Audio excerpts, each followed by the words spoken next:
welcome back to Dude's Brunch, the late night morning talk show. I'm your host, Taylor Olmstead, and with me this week to talk about the holidays again, it's Dude's Brunch Holiday Special Part 2 with Tyler, the Red-Nosed Reed. Tyler, what'd you have for brunch today? I mean, listen, Sean, you just have to accept them. I've learned you can't find Taylor's opening monologue. Hey everybody. As it comes to no surprise to probably most of you, I had the same damn thing I have every Sunday. So instead of talking about my breakfast burrito that I had, I'm going to talk to you about a special thing that happened. So, do either of you know what hot pot is? Yes. No. Okay, cool. So Friday, for my real birthday dinner, I went out with Catherine to go do a hot pot, which is there's a little Korean restaurant in Covington, and so what hot pot is it's basically they bring you out a giant bowl with like a little stove underneath it, and they just leave it on, and there's just a bunch of just meat and shit and like stuff, and it just sits there and it just kind of like simmers, and you just get to just scoop it out and you get to put it on your bowl. And then it just kind of cooks itself as the meal progresses, and then you share it with a bunch of people. And so typically, like if you're not going to a restaurant, everyone kind of brings something and they just add it into there. And so we had this hot pot just had like spam, it had like hot dogs, it had like pork intestines, it had like tofu, it had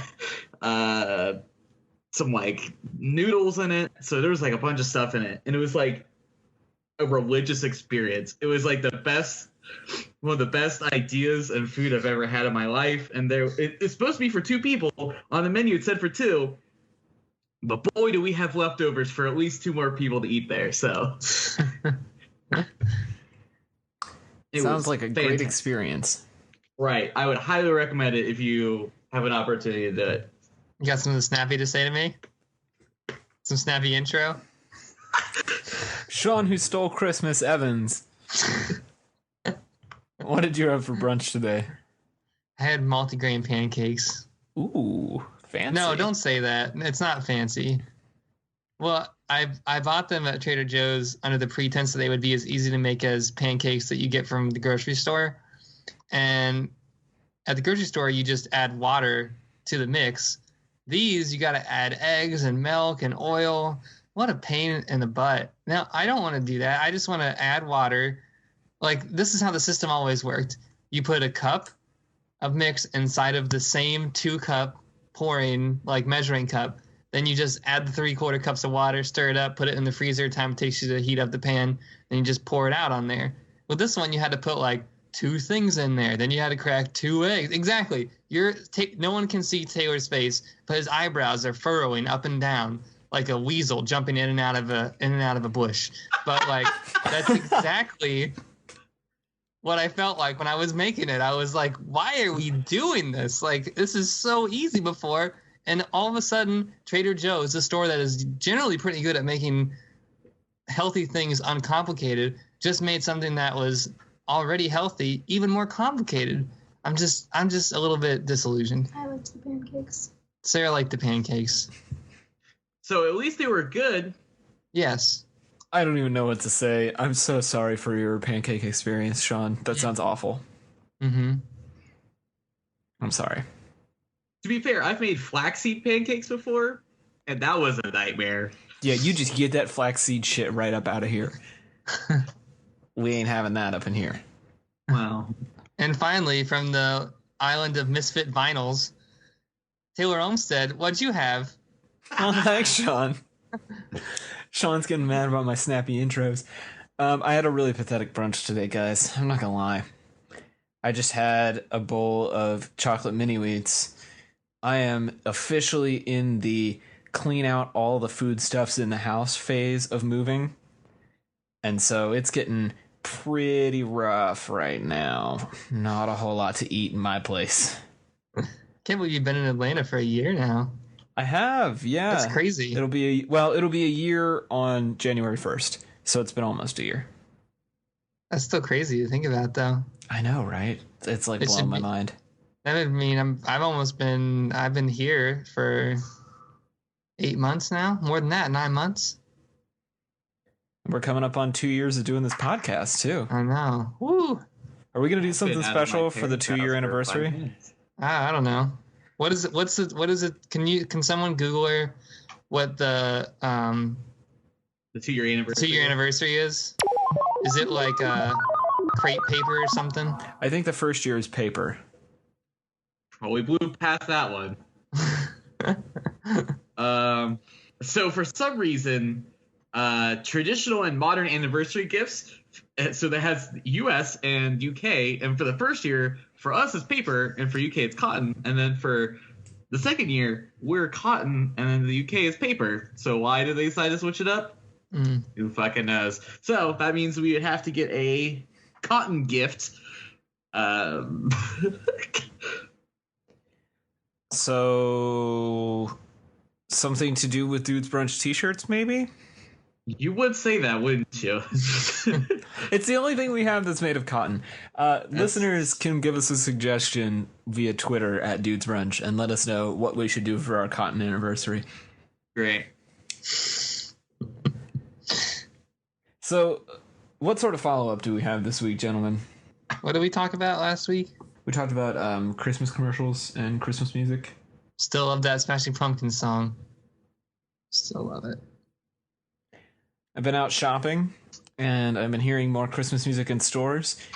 I was in Kroger buying my chocolate mini wheats yesterday, and a girl walked by me singing along with Feliz Navidad unabashedly in the cereal aisle, and I was like, you are way too festive for December 3rd. Of all the Christmas songs, if you're singing aloud to Feliz Navidad in public on December 3rd, I'm sorry. Too much. Let's just put it out there. Feliz Navidad, pretty much at the bottom of the tier for Christmas songs. See, second to worst for me. Worst Christmas song, and I hate to say it, it's that Paul McCartney and Wings song, Simply Having a Wonderful Christmas Time. I don't mind that one, to be honest. See, I love Sir Paul McCartney, but I fucking hate that song. Man, that song makes me mad. Just tearing down your idols, it just makes you real mad, doesn't it? It's important to remember that everybody has flaws. Most of those flaws happened in the 70s. You know, with that being said, is not the worst Christmas songs the best Christmas songs? Because that means you get to annoy the shit out of the people around you by, like, it gets stuck in your head, and then you just literally are like, simply having, and they're like, please, you've been doing this for 5 hours. I'm like, well, no.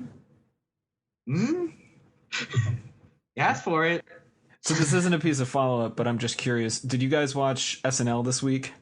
I saw Trump's Twitter reactions to SNL. Is there a way to watch SNL online? Yeah, you can watch it on Hulu or the NBC website, or, you can just plug an antenna into your TV because it's over the air for free. Antennas aren't free. Hey, Taylor, how would you go fuck right the fuck off, okay? How about that? Just earned that PG-13 rating right there on this podcast.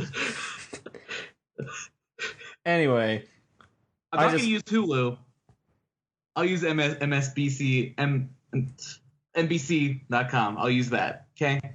There you go. Well, they had a really fun little sketch this week called Wells for Boys. I highly recommend everybody take a look at it. There will be a link in the show notes. Is it like love songs for boys? It's kind of like love songs for boys. You could say that. You don't have to watch it right now, but you can if you want.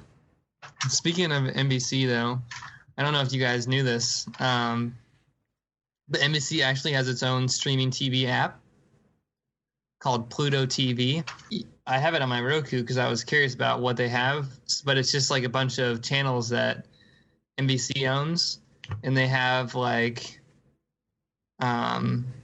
NBC News, they have like Newsy, Sky News, and they have a bunch of like really weird channels. That they have like 5 internet channels that kind of just play like pranks 24 hours a day and like all their own little shows. And there's like one of them is really kind of interesting. It's called Slow TV.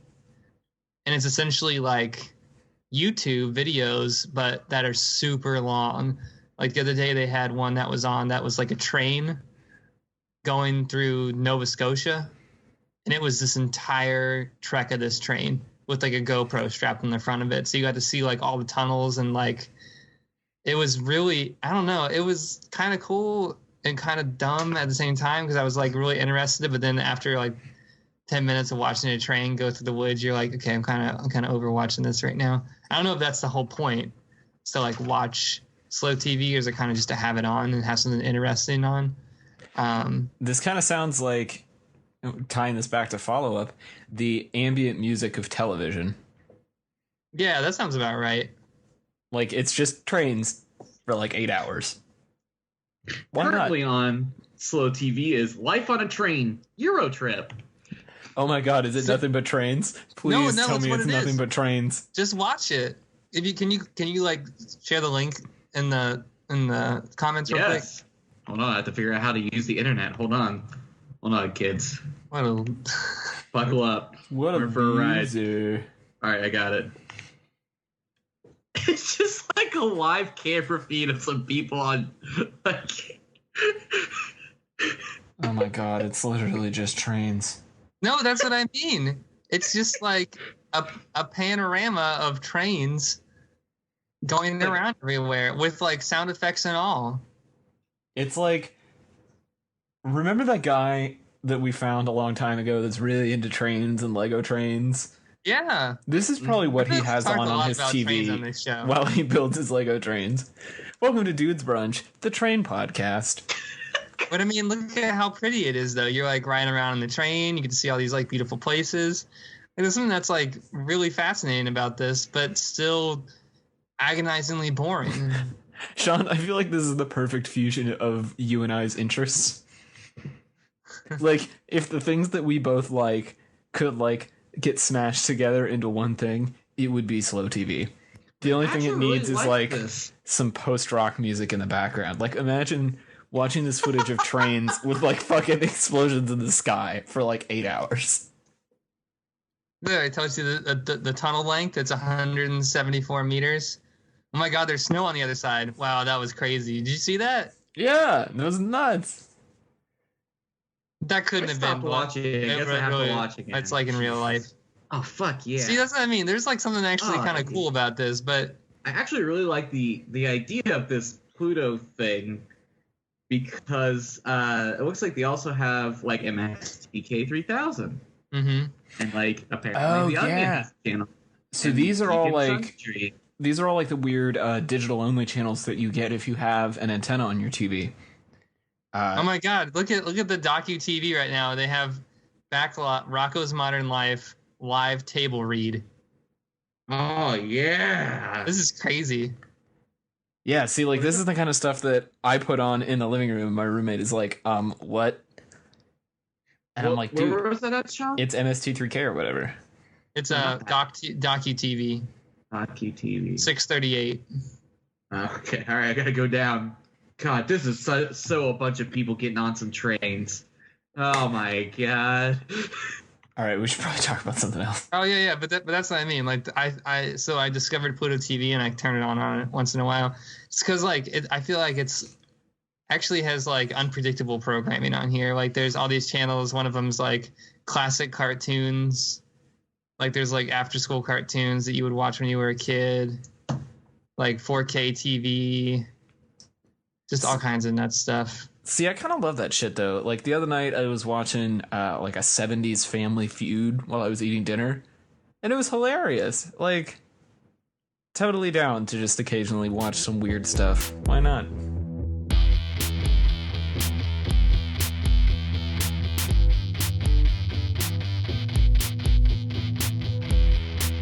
All right, so keeping with our holiday theme from last week, Sean wanted to talk about Secret Santa this week. Sean, did you bring us all presents? No. Damn if I it. did, I couldn't tell you if it was me. Because it's Secret Santa. Well, you can say after you open them, right? Well, I mean, you're going to find out once you open it because isn't supposed to have your name on the inside of it or something. See, this is why we need to talk about Secret Santa. We need to lay down the definitive rules. Don't talk about a Secret Santa. Okay, so this week I want to talk about Secret Santa because we were talking about it before we started the show, and we're actually I don't know if you guys doing a Secret Santa at work? We are. We're doing a white elephant. Okay. I think we're also gonna do a white elephant. Okay, we're actually doing a Secret Santa. So back to Secret Santa. Do you guys like Secret Santa? I feel like Secret Santa is great if you manage the people who are in the Secret Santa well. Like, not to be like, oh, you got to exclude people from the Secret Santa or anything like that. But you have to look at the group of people that you've assembled and determine, do they know each other well enough to do a Secret Santa? And if not, just do a white elephant. Because the worst thing ever is when somebody gets a shitty Secret Santa gift. Mm-hmm. I'll pretty much reiterate that because I really do think that, like, especially like in a work setting, unless I know them like super well, like it makes sense like when you're in a maybe like more like a customer service role where you really get to interact with the people, you kind of depend on each other a lot more. Whereas like an office setting, at least so far, I mean, I only know most of the people I do because I already knew them from other places. So it's kind of like, it feels like I wouldn't know what to get if I got like this random person. Yeah, unless they sit immediately next to me or I go to lunch with them a lot, there's no way I would know what to get somebody. Right. And even though we've done at least like 3 icebreakers, that still doesn't tell me anything about you. I like Secret Santas. I like that it's challenging. Mm-hmm. Like if I don't know somebody, it actually forces me to get to know them a little bit more, but in like a more secretive way without kind of like cluing off that I'm the Secret Santa. And right. If not, I always just try and find something cool that I think they might like, or get them something that might be really useful to them. Like, because I work in retail, everybody always wants water bottles. And if you have a really good one, that's like something you can always bring to work because we have like a really terrible water fountain that tastes like garbage. So like, it's just like thinking about stuff that you're around each other all the time because we do get to talk to each other a lot. So I feel like I don't know everybody super well, but I generally have an idea of like what's going on in my coworkers' lives. So. Right. So that being said, if I do know them, I think I agree that that's really fun because I think that is one of the best parts about gift giving is when you feel like you can really like, you can dig in and you can really find something for them. Like Catherine has like hundreds of items on her various wish lists that range from the absurd to the extremely practical. So I feel like I never particularly use like her wish list to buy things from specifically, but I always use it as a guideline. And so I can generally kind of like figure out the right thing to get. Mm-hmm. And so I feel like if I was just doing that for a person that I kind of knew, I feel like I could know more. Like if they use like for example, they do it on Reddit a lot. They do like a lot of Secret Santa stuff. And I feel like that's a perfect website for doing that sort of thing for. Mm-hmm. Man, I'd love Reddit Secret Santa. I'm not active enough on Reddit to like get a good Secret Santa gift if I went in on it. But I just love the concept of it. It's so cool. I feel like having a Secret Santa forces you I feel like I'll talk about white elephants later, but I feel like I like Secret Santa better because it forces you to actually put thought into something. I feel like white elephants, sometimes you can kind of just get something that you want to have, or you could just kind of last minute it like, oh, I just got a $15 gift card for Starbucks. You know, like it just kind of is like, oh, well, it's just out there, you know. It's the peach candle. Yeah. If you, I'll link in the show notes. SNL did a great like mock 90s music video last night with Emma Stone about women regifting each other this peach scented candle every Christmas for like 10 years. And it's all about like every woman receives the candle and every woman regifts it in the circle of candle. That's like exactly how White Elephant feels to me. Is that what the Sisterhood of Traveling Pants is about? Sure. Close. Okay, so we got to kind of hold it on White Elephant for a second, right, so we can come back to it later. But this is another really good question. How much money, what's the limit, or what's the ideal cost that you want to spend on like a Secret Santa gift? What's the good balance cost? Are we talking like value with the more you know them? Yeah. It's all about how well you know him. Because we used to do Secret Santa in my family just to reduce the amount of people we had to shop for. This was back when we had all the cousins and the uncles and the aunts and everybody participating. And so there, the limit was like $150. Oh my God. But it was because it was all the money you would have spent on buying one gift for each person. And instead, you just got a huge gift for one person. And everybody got one really big gift, and that was Christmas, and we were done. If it's an office setting, you got to go way lower than that. You got to be in like somewhere between the 10 to 20 range, you know? What's your office setting one? Oh, yeah, like 10 to 20 bucks. Give a hard number. This year, our limit is 15 at the office. Okay. That feels okay. 20. That's your hard limit? I'd be more comfortable at 20, I think. Okay. So what's I think is really timely is that I don't know if this has been something that's always been here, but Amazon introduced like this interesting finds tab that just like basically brings you up a bunch of garbage all the time, and I'm like, let's just dig through this and see if I can find something kooky for someone that I know from an office setting. I'm gonna go with 10. Oh, really? That's restrictive. And the reason I say this is because I work in an industry where wages are generally low. Okay. That's right. That's fair. So like $10 in large is mostly what a lot of my coworkers make. And we actually had a discussion about this, about what we should make it. And one of my other managers said like, oh, I think 15 is good.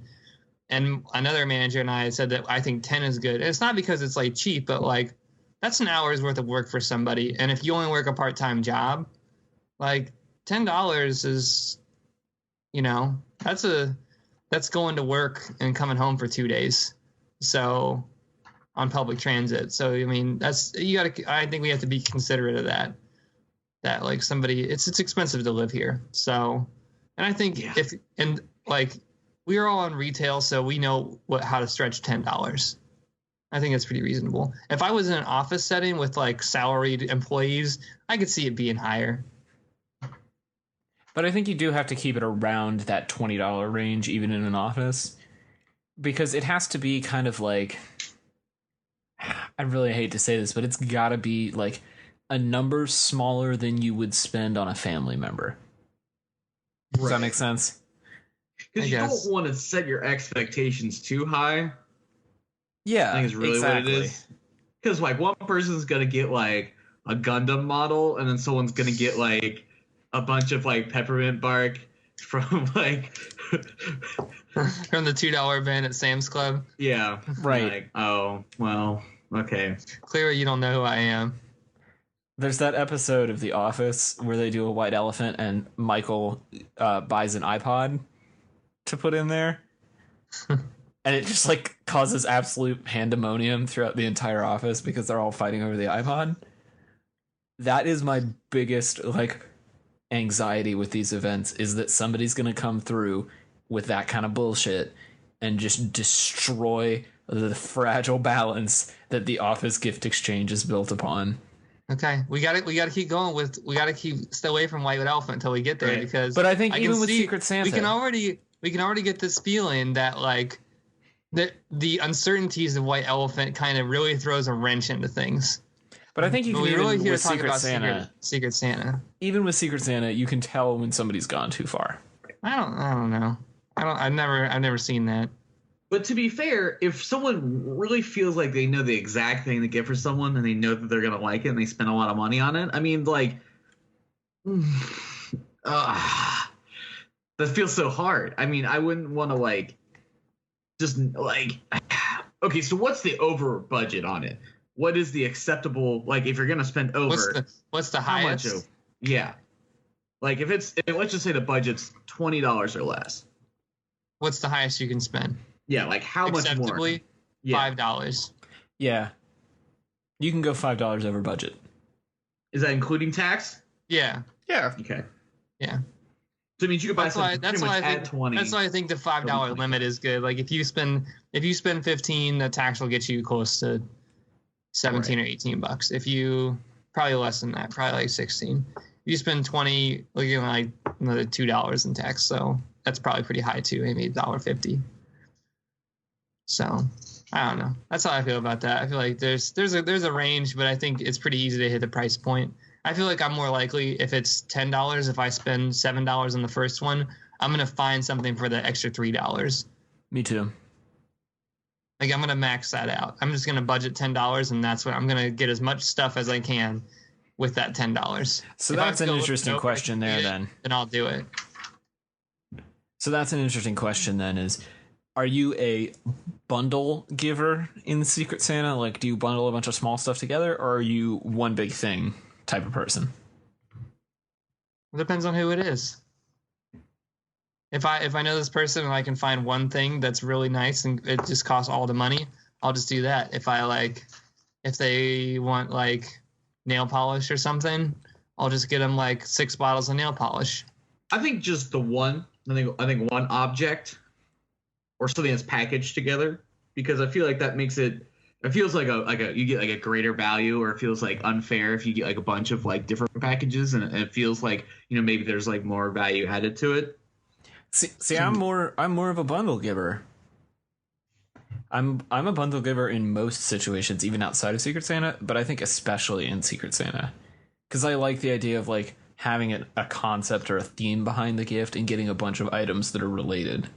It's not just like grabbing all the $2 things at the cash register before you walk out, but it's like, I know this person likes coffee, so I'm going to get them a mug, and I'm going to get them, you know, I don't like some K-cups or something. Like, I don't know, like I'm going to bundle together related things. Mm-hmm. First of all, how dare you get someone fucking K-cups? It was the first example that came to mind, Tyler. Shut the fuck up with your coffee snob bullshit. So that brings us to the next question. What's the perfect amount of people for a Secret Santa? Enough to make it feel anonymous. But no more give me than a number. If it's like 4 people, you're like, well, it's I only got 3. You know, I got a 33% shot of being right at who's my Secret Santa. If it's like 10, maybe 15. No, give me a hard number. What's the perfect number? I'm gonna say like 15, 16. Well, I think you have to do 16 because why? Well, yeah. Well, no, you can do odd numbers, because any larger than that, and it becomes a little bit unwieldy to manage, like who has whose name and all that stuff. Mm-hmm. But any smaller than that, and it's like everybody's gonna know who has who by the end of it, mm-hmm. because they're gonna be asking each other what to get, and you're just gonna figure it out.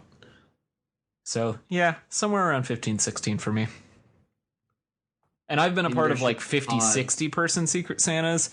Ain't no way. Never again. Tyler? How about the idea of a pod? Number. Like, so there's like there's like a team. Like if there's, let's say 10 and 10, let's say there's 20 people.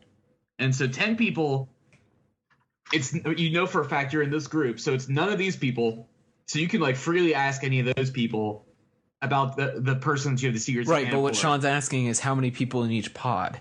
Right. What's the perfect number for pods?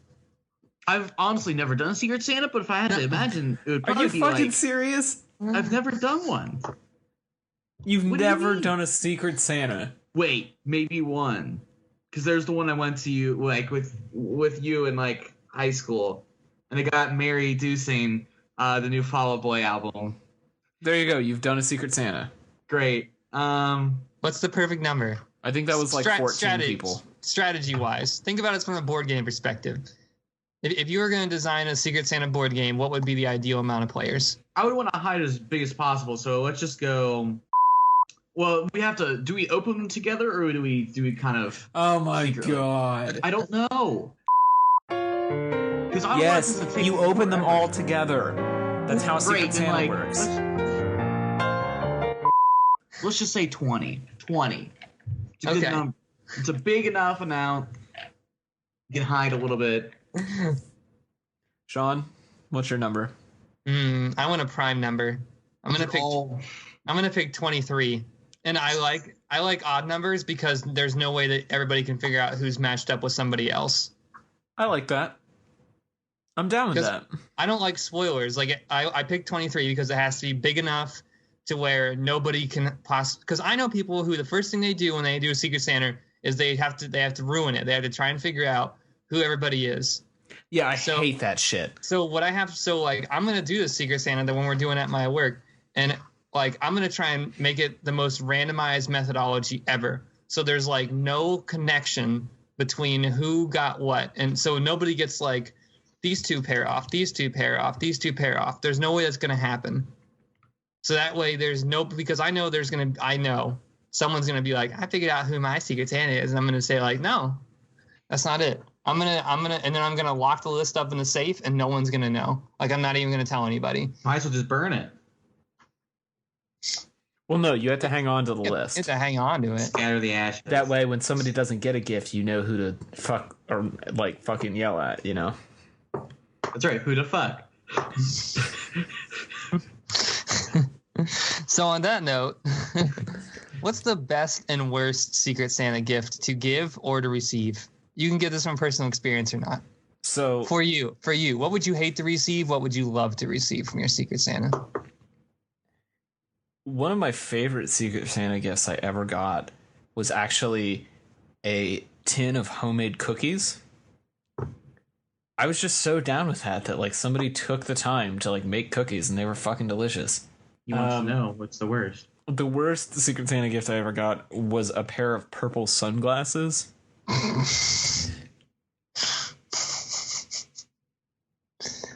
Go on.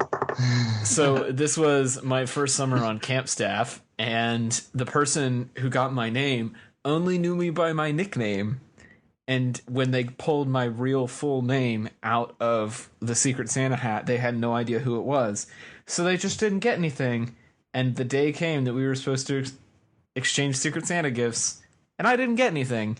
And then like 4 days later, he gave me a pair of purple sunglasses, which I still have for some reason. I don't know why. And like on the one hand, I feel kind of bad for him because he had no idea who I was. But on the other hand, like he could have just asked somebody who I was. There were like 60 people in this Secret Santa. How old was he? Was this a much younger individual? No, he was older than I was. Oh, well, he's just a piece of shit. But hurt. All right, Tyler. I know that you haven't participated in Secret Santas, so I'll have to ask you the question differently. What would be the best gift you might want to receive from a Secret Santa with the amount in mind, and the worst gift that you could possibly get from a Secret Santa with that number in mind? Well, the funny part is that Taylor's thing that he would love to get is the thing that I would least like to get. White elephant, Secret Santa, I don't want your food. I don't want it. I love eating food. God, I love eating food. I love it. I love to eat so much, which is why I am the way I am. But fuck, I just don't want. Just give me something that's an actual gift. Like, yes, I love food, but I have a lot of other interests. There's a lot of things that I like. You know, I just feel like it's an easy gift to give. It's just not very good. And for White Elephant, it's a completely different reason, but we don't have to talk about that. But what would be your ideal gift? What would you love to receive? As I've been flipping through, my Amazon interesting things, I'm just kind of like, man, I am always going to be like, you want to give me a lucky cat? Great. However, actually, in addition, I would say if like a prestige, like excellent, like super you don't know answer, like if they get me coffee beans that are actually like fucking good, like people like to get each other coffee and it's usually like, oh, it's organically roasted, it's garbage, dumpster, terrible. But like if you could give me beans that are actually like really good, that I would be so impressed. That'd be excellent. But I mean, just like knickknacks mostly, Godzilla, Japanese things, pretty much anything goofy like that. Nothing disposable, I think is really the answer. I think the worst thing I got any kind of Secret Santa is gift cards. Ooh. I hate gift cards. Yeah, there's an unspoken rule of Secret Santa: no gift cards. I don't like gift cards. But if it was a gift card, what would you want it to be? There has to be like one place that you're like, how do they know? How do they know that's what I wanted? Amazon. It's basically like, hey, do you real money? Because it's not like you can buy anything on there. Yeah, probably Amazon. The best one, I see. I'm gonna go with Taylor on this one. And sorry, Tyler. I would really like to get food from when I was growing up. Like I've had a major hankering for Busken cookies lately.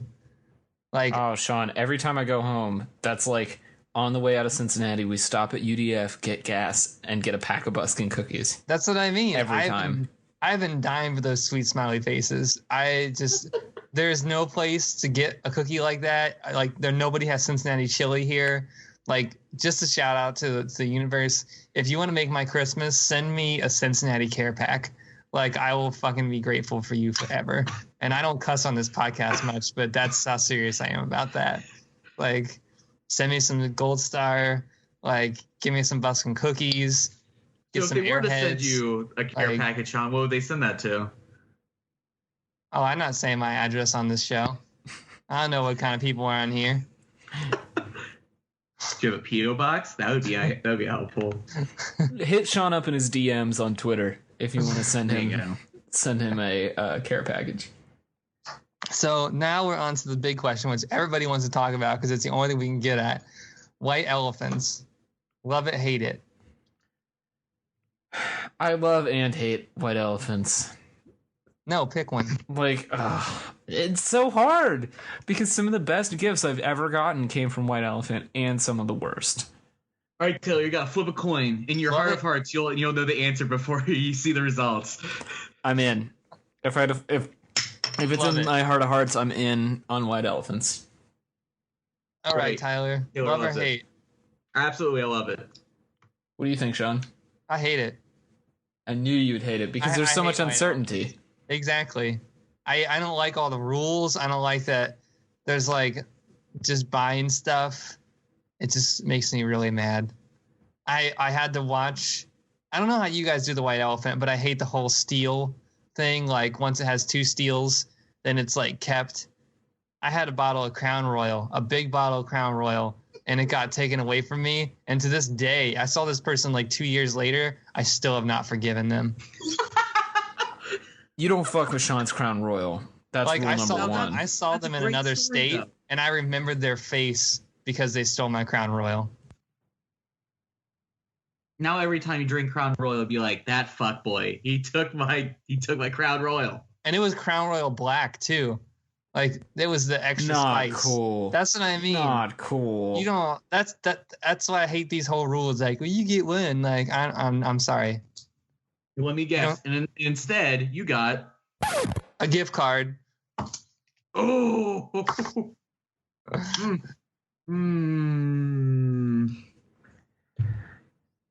Nothing Sean, says I don't know you like a gift card.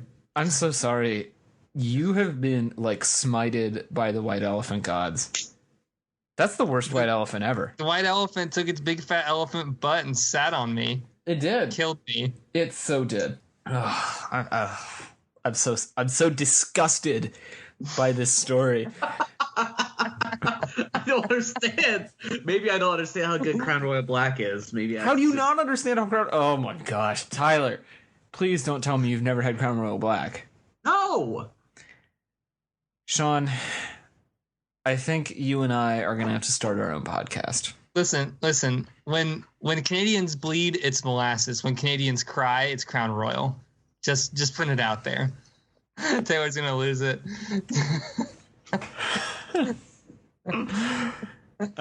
More than anything in the world, I just want to record a podcast episode that we never release, where the 3 of us are in a room together, just getting drunk as hell. I think that's actually how you make a successful podcast, Taylor. Like, Sean will bring some Crown Royal, I'll bring some beer, and I don't know what you're gonna do, Tyler. You'll probably just get really drunk because you don't drink that much. Although I do like Woodford Reserve. That's the good stuff. I can get behind that. Mm-hmm. I'd probably just sip on something on the rocks for a very long time. I'd probably just, I don't know what. I've been drinking a lot of Old Crow. Because I've been serving a lot, and the bartender on shift, usually when I'm working, he just pours dingers, and I'm like, well, I'm not going to say no to free liquor, so. I love you. There's nothing else I can say. You bring joy to me every Sunday after like a hard day's work. I know I can come home and just listen to your stories, and I know you just bring joy to my life. My sweet baby face that just tells you the tales of my misadventures. Oh, but God, when he first started doing that to me, I was like, it was like, God, I can't. You had to like man up really hard, and now that I'm like jaded as fuck, I'm just like, whatever. This is what hair on your chest. I'm like, no problem. Yeah, I have, if my metaphorical hair in my chest would be like a fucking beard, it would be its own like chest beard. It's a shame that we're not using this because chest beard would be an amazing episode title. Why do you mean we can't use this? This is you only cut the best parts of this podcast, Theo. That's why no one listens to it. So the best white elephant gift that I ever got was a bank, like a coin bank, in the shape of a clown. And it was two-sided. And on the one side, the clown was smiling. And on the other side, the clown had a saddie face and had X's over his eyes. And so we called him Creepy Clown Dead Clown. And we put him in our cabin on camp staff. And when it was a good day, you would see Creepy Clown. And when it was a bad day, we would turn him around to Dead Clown. And Creepy Clown Dead Clown came with me all the way through camp staff and all the way through college. And I finally parted ways with him when I moved to Atlanta. But I loved Creepy Clown Dead Clown. He was great. I feel like that kind of gift is what White Elephant is all about, because it's something that's like inherently useless, but you can somehow find like some sort of joy within the story of the object. Oh, absolutely. Yeah, that's exactly what White Elephant is about. And that's the true meaning of White Elephant, Charlie Brown. What's your best White Elephant gift, Tyler? I think it was a very small Snorlax plush. I think it's the best in terms of like overall quality gift. I think that just might be the best one, but I don't think it's the one that really tells much of a story, which is unfortunate because I feel like in past ones I got like a card game one time. I think I mostly got shafted with the food like 2 or 3 times, and so I'm like, well, all right. At least you didn't lose your bottle of Crown Royal Black. That's true. Rest in peace, Crown Royal Black. I like to give away stuff like this. Godzilla action figures, because it's just goofy. I like goofy stuff to be thrown into White Elephants. People really like to do Nerf guns for some reason, and the ones I end up going to, I don't know why. Okay. I think it's because they're mostly been nerds.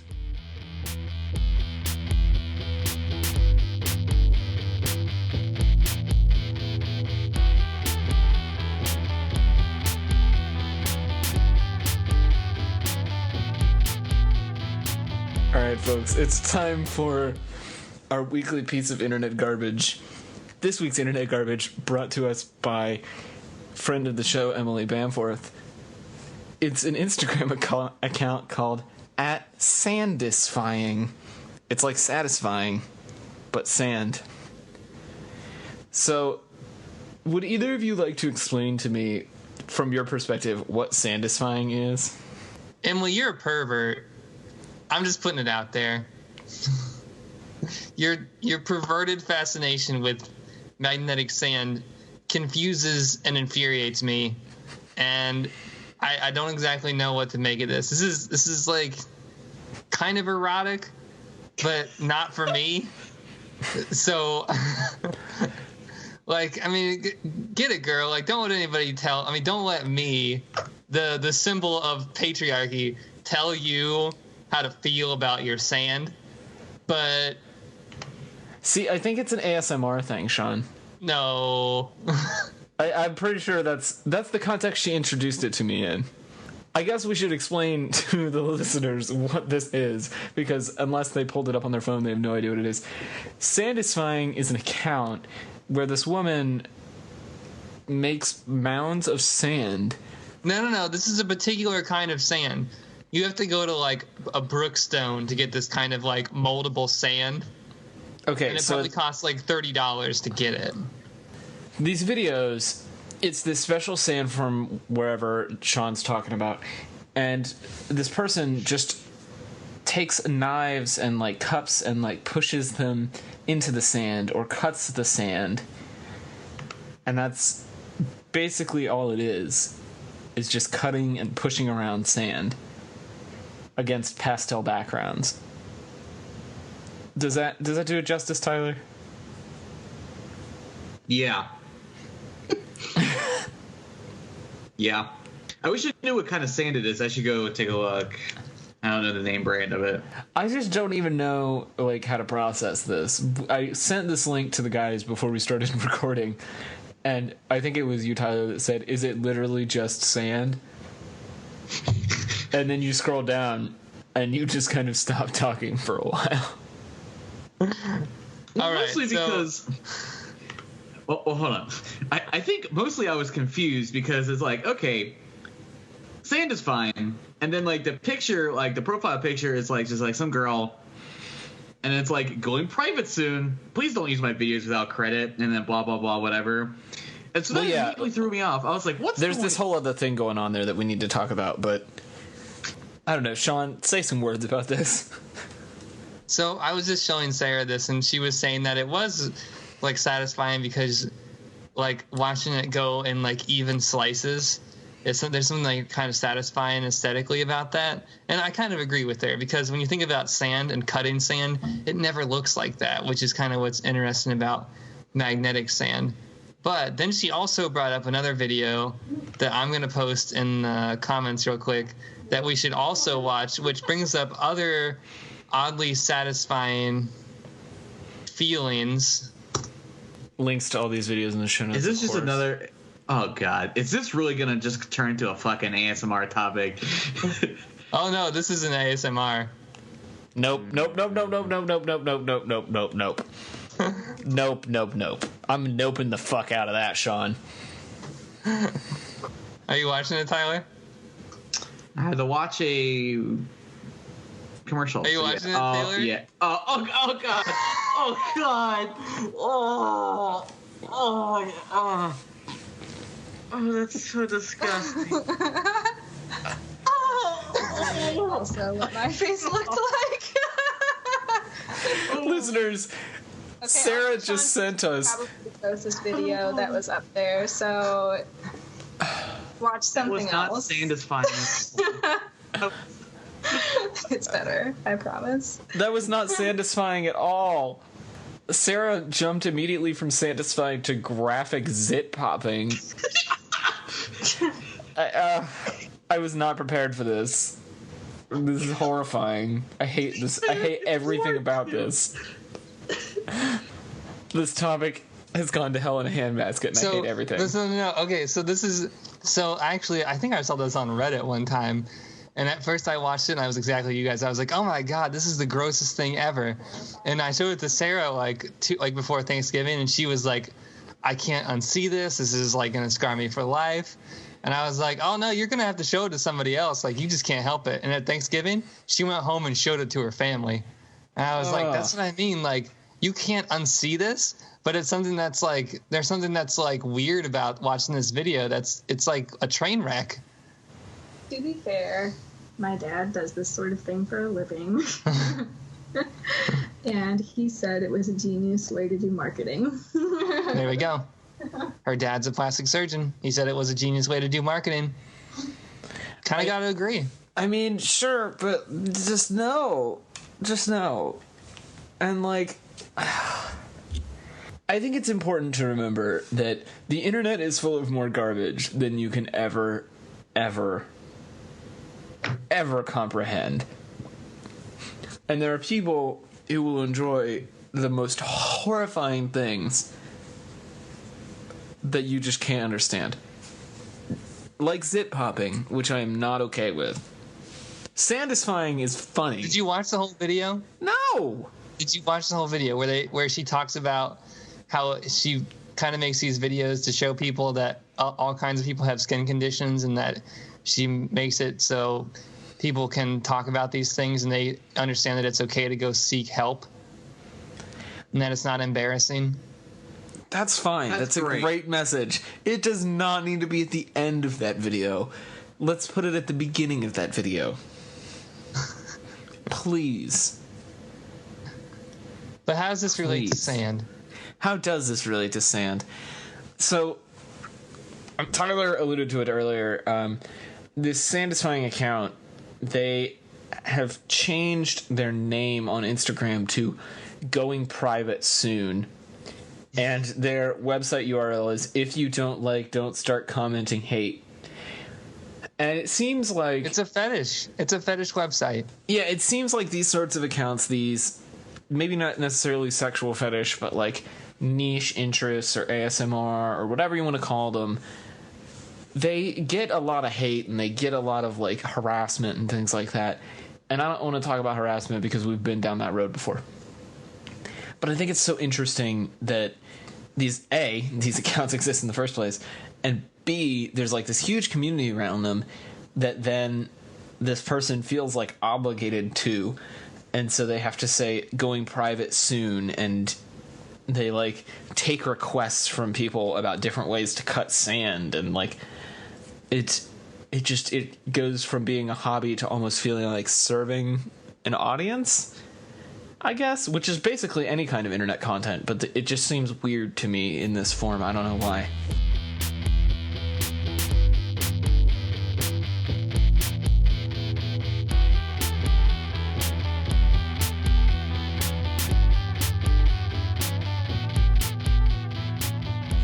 Now it's time to round the show out like we always do with a round of shameless plugs from the panel, starting with Tyler Reed.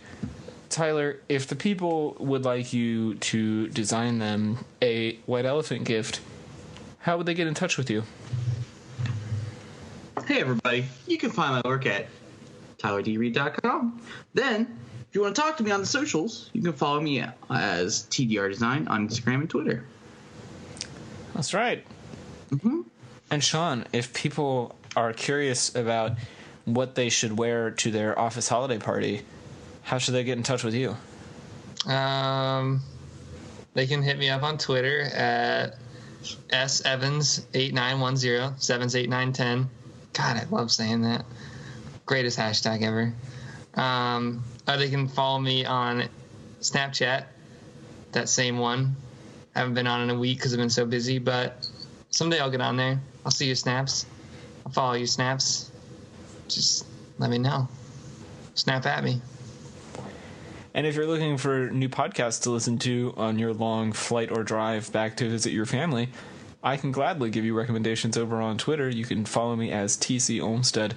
And of course, if you like what we do here at Dudes Brunch, you can leave us a review on iTunes or buy one of our holiday sweaters or our other merch from our shop. You can find that at dudesbrunch.wordpress.com and click on the merch button. Thanks so much, and we will see you next week for more brunch.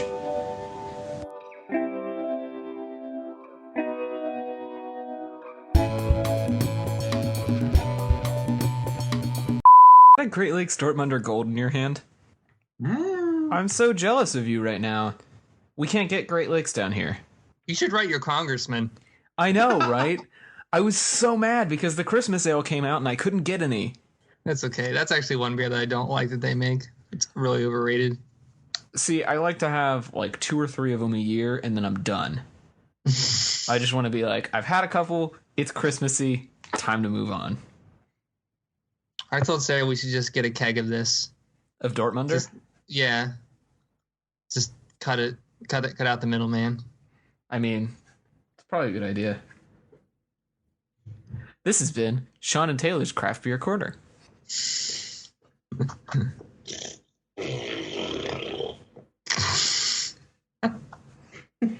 Any other follow-ups or Tyler little mini topics? Open a beer with his butt.